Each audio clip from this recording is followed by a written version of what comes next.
Hello and welcome to this installment of Vox Machina.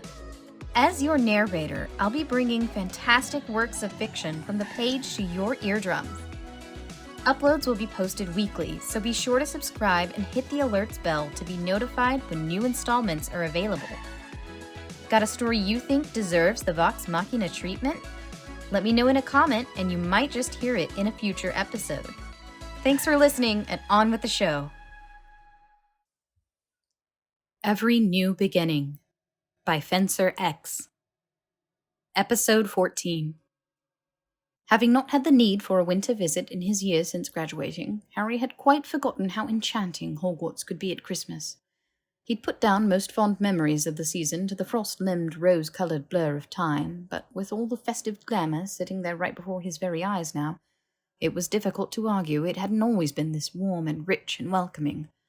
From the carolling portraits sloshed on nutmeg-spiced eggnog to the 12 evergreens lining the great hall tastefully decorated in notes of silver and gold, to the charmed ceiling showering the house tables in great gobs of fluffy snowflakes, good cheer was curdling warm enough in Harry's belly it kept him toasty on even the most blustery of winter days. The castle being largely empty for the holidays, save for the few students hanging back like Harry and Malfoy, as well as the staff who lived on grounds, meant they could freely venture outside of the room and still enjoy some degree of privacy. It helped, too, that hardly anyone had the nerve to approach either of them separately, let alone as a pair, and Harry found he enjoyed this little glimpse into the whole swanning about the halls unmolested thing that Malfoy had had going for him most of his time at Hogwarts. With classes not in session, they were allowed to spend as much time in Hogsmeade as they pleased, and they took to visiting practically every other day, if only because they weren't allowed to drink on campus. Well, not legally at least, and Aberforth's place was dingy but quiet and poorly patronized, so they could throw up a muffliato and while away the daylight hours. Harry even visited the village by himself just the once in search of a Christmas present, for Malfoy. He'd had his friends' gifts sorted out weeks back, cheating a bit since he still roughly recalled what he'd gotten them the first time around, but Malfoy's had taken some thought. He dithered for a while there, wondering whether he ought to give him anything at all, or if it might seem forward, because they weren't friends, were they? But he'd gotten gifts from McGonagall, an apology for his appropriation of her flue, and Kingsley, an apology for the back and forth with Lucius Malfoy and his gracious understanding and declining to have Harry brought in for questioning under Veritaserum. And they weren't really his friends either, were they? So this could just be a colleague's gift, a mutual tutor's gift, an entwined fates gift. Well, maybe not the last one. That sounded too hokey. More to the point, he didn't expect Malfoy to give him anything in return, so at least he'd get to feel smug for being so thoughtful, and that would be a Christmas gift for Harry in and of itself. After Scriven Shafts turned up a bust as far as fancy quills went, he found what he was certain would be the perfect book for the difficult bastard in tomes and scrolls, and a few extra nuts on top of the sticker price ensured it would be owl-delivered to the castle Christmas morning, waiting for Malfoy while Harry was off stuffing his face at the burrow. Harry kept the both of them busy, though, in one way or another. If they weren't playing wizarding darts or exploding snap at the hogshead, then they were sparring with the nastiest jinxes and hexes they could safely cast without causing grievous harm, or requisitioning the empty Quidditch pitch for their Seekers games, or just the once, and Malfoy had probably only agreed because he'd indulged more than he ought to have at the Hogshead that afternoon and evidently forgotten the whole of third year, helping Hagrid vaccinate the hippogriff foals.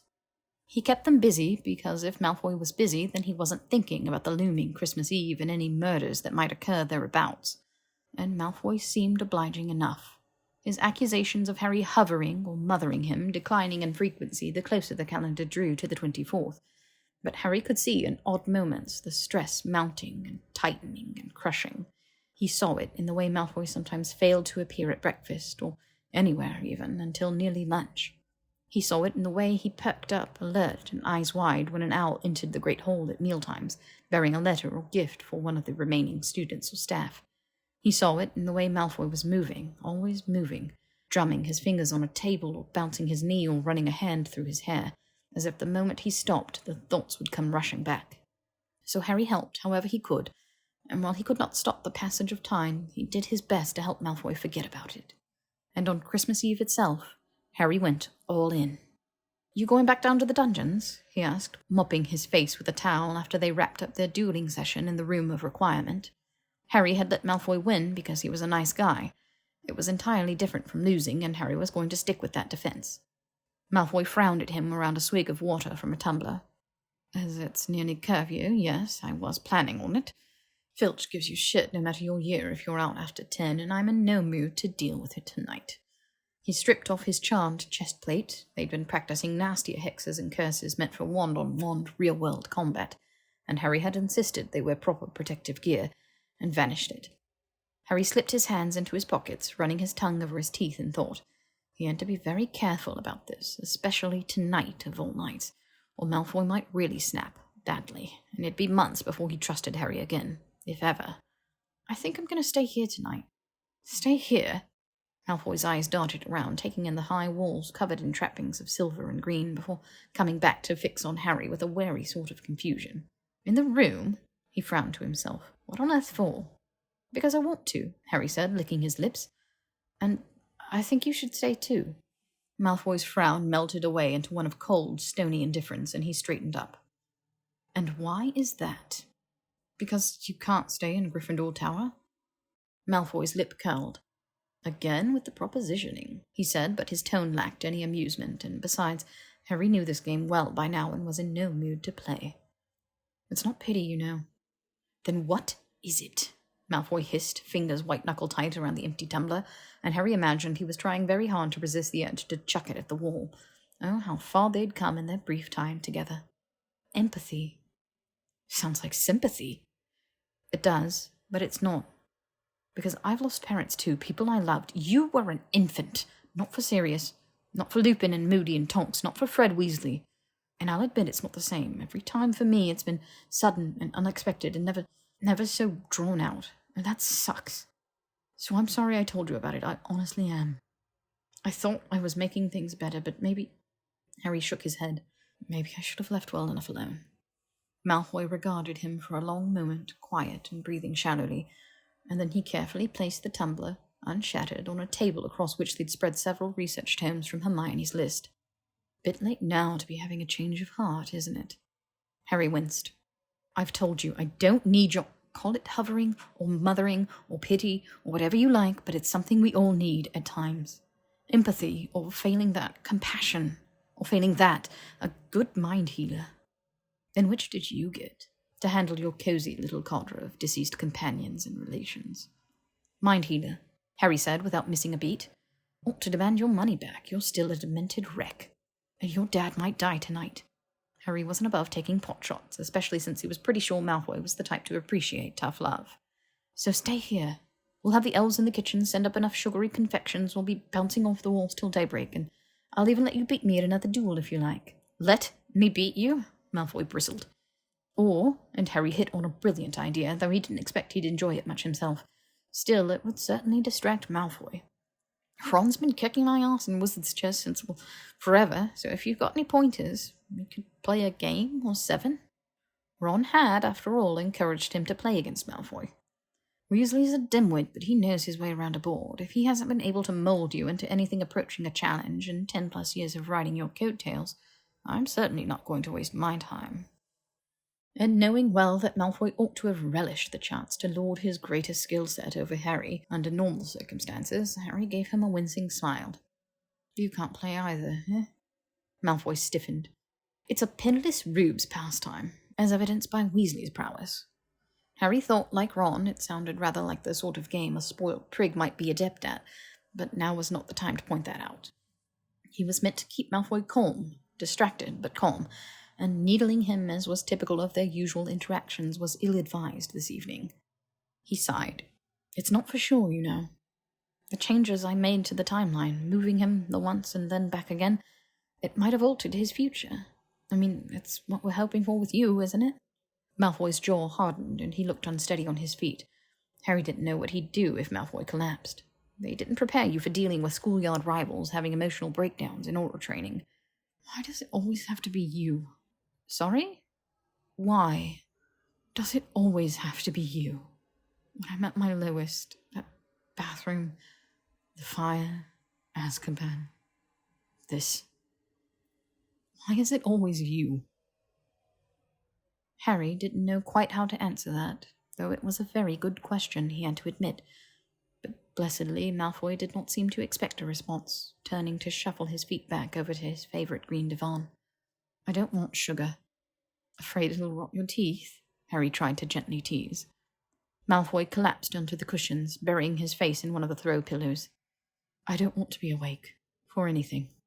"Oh." Well, Malfoy certainly would not be preoccupied with whatever might or might not be happening in Azkaban if he was unconscious, and that suited Harry as well. Dreamless sleep? Malfoy looked up and scoffed. "Going to walk up to Pomfrey and ask her nicely for it. She's not going to just give it to you, our saviour though you might be." "No, I wasn't thinking of asking for it." And Malfoy gave him a look that was half appalled and half impressed, then nodded, small and short. Harry sighed. "Right, then. I'll go and find something to cure what ails you. You," he waved a hand around the room, "make this place presentable. Find us a bed." "A bed?" "Beds! Plural!" Harry barked, mortified. You know what I meant." "Fuck, you knew what I meant." "Not when you go around propositioning me at every turn." Malfoy eased to his feet with a beleaguered huff and began absently vanishing the furniture until he'd cleared a space in the middle of the room that was, Harry hoped, large enough for 2 beds. "Go on, then.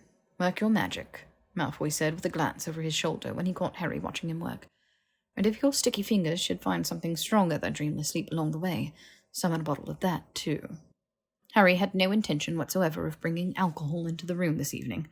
Malfoy drowning his worst fears and worries in a bottle set a dangerous precedent Harry wanted no part in encouraging, but he gave a wave all the same and slipped from the room, heading for Gryffindor Tower in his invisibility cloak, tucked away safely at the bottom of his school trunk.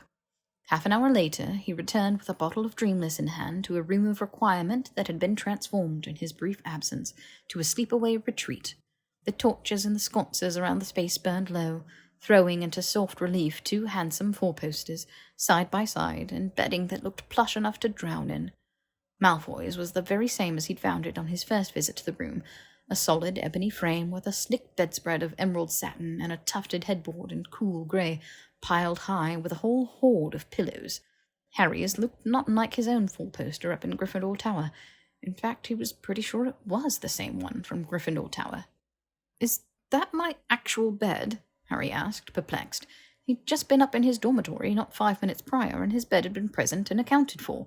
Had the room transported it here, or simply recreated it? Malfoy was laid out on his back on what must have been his own bed, if this was Harry's. He held over his head a book whose cover Harry could not make out in the low light, tossing it aside flippantly. "Your guess would be better than mine. It was the best the room could provide."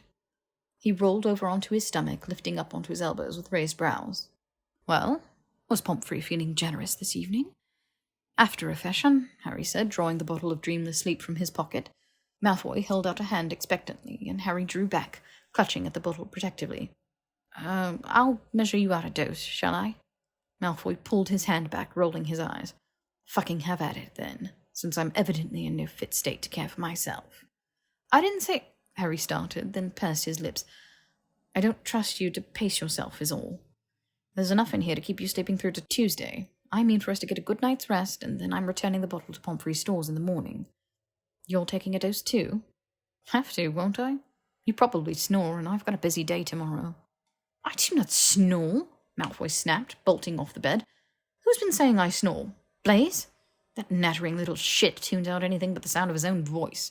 And even if I did, I'm quite certain there's worse sounds to keep one up at night down at the dungeons than a bit of light wheezing." He ended his breakneck speech with a dramatic, exaggerated shudder, and Harry gave him a moment to collect himself before nodding his understanding.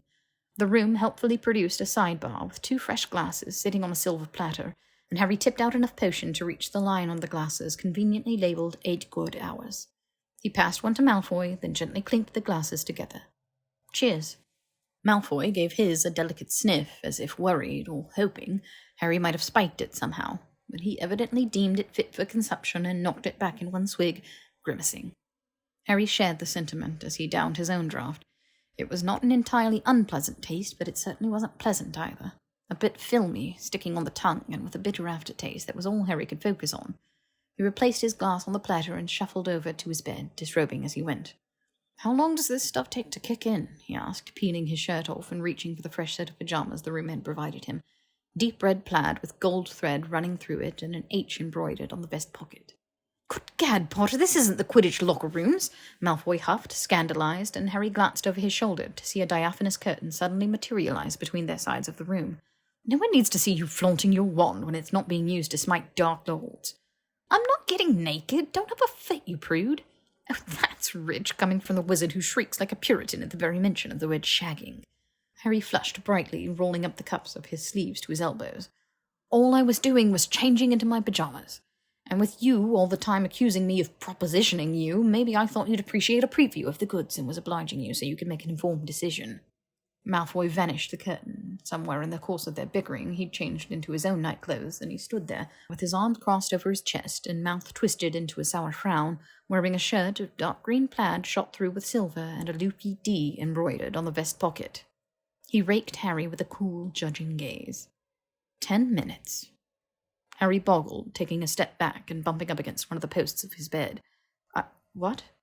Malfoy met his step back with a forward step of his own, leaning in. 10 minutes. Harry swallowed and reminded himself this was Malfoy's classic defense tactic.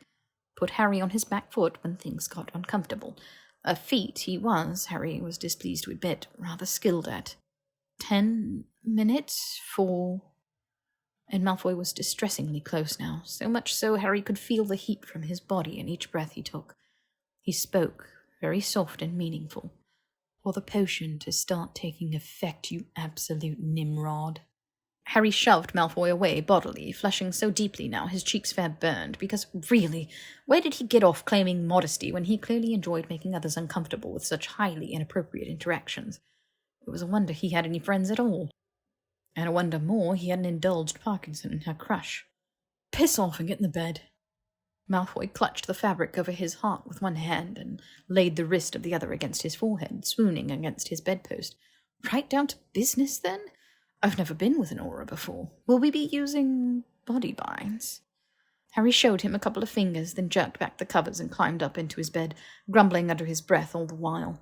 He debated drawing the covers back up, as now his all-over was flushed and warm, and he didn't want to get sweaty under the sheets, but if he didn't, then Malfoy would absolutely ask why and tease him mercilessly until the potion knocked them both out. He would be unconscious shortly and not care about however hot or cold he felt for the next 8 hours. Malfoy blessedly put aside any further quips as he crawled into his own bed, using a charm Harry couldn't catch to fluff his pillow to an impressive size.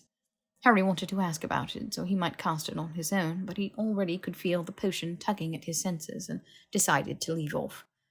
He settled down, closed his eyes, and took deep, even breaths as he waited for the potion to claim him.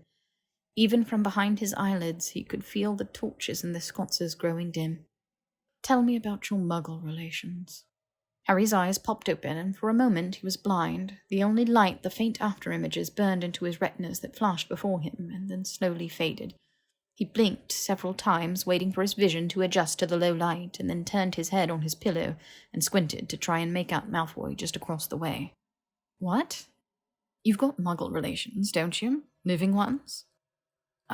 Yes? Was that a question? No, Harry sighed, massaging the bridge of his nose. He was tired fighting the potion now, and Malfoy was being deliberately obtuse. Yes, I've got Muggle family. Well, relatives. They live in... Yes, very good. So, tell me about them. Harry frowned at Malfoy, though he didn't suspect Malfoy could tell he was being frowned at. Why on earth would you want to hear about my Muggle relatives? He wasn't sure if it was the part about Malfoy wanting to hear about Muggles, or Malfoy wanting to hear about anything to do with Harry's personal life, outside of rude inquests into his sexual escapades, that was more shocking. Because this potion isn't kicking in quick enough, and I'm confident hearing you drone on about your non-wizarding relations' petty little lives will be just the ticket, so go on, regale me. And Harry wanted to tell him to shove it, to just close his eyes and wait, and sleep would come soon enough.